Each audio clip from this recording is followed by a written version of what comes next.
Now, one of the key challenges facing the oil and gas industry is calculating which fuels will be important in the future energy mix, as well as the many challenges and opportunities these energy sources will create.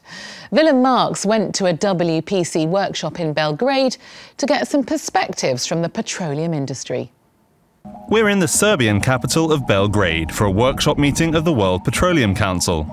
Experts here will be focusing their discussions on the future role of petroleum in the world's energy mix. WPC members include public and private companies, as well as governments. But all of them recognise the multiple challenges that must be met to build a sustainable future by focusing on issues including population, price, supply and demand. What we see over the past couple of years, the name of the game is speed of the changes, happening in 3 months, 3 years, not beyond that. Energy needs and use in different regions will transform as the world's population grows, especially in countries like China and India. I expect that there will be big changes, huge changes, but there is one criteria which remains, I think, stable, that the world will be supplied by energy on the basis of an energy mix. Over the next century, energy poverty will end for 2 billion people in the developing world.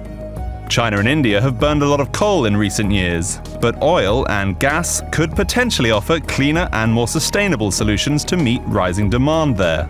Of course, there will be new energy sources helping out filling that gap. That includes solar, wind, nuclear as well, and hydro.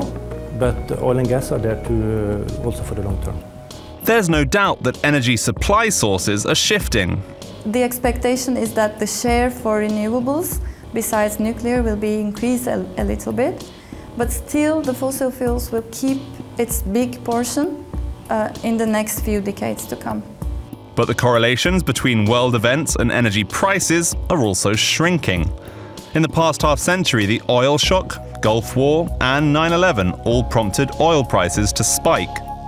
But in recent years, global developments like ongoing violence in the Middle East have not caused the various price fluctuations. It's not happening now. Look at the conflicts and crises we are going through. And the oil prices are largely unaffected. Why? Because we are in a new era in which resource abundance is the name of the game again. There is no resource scarcity.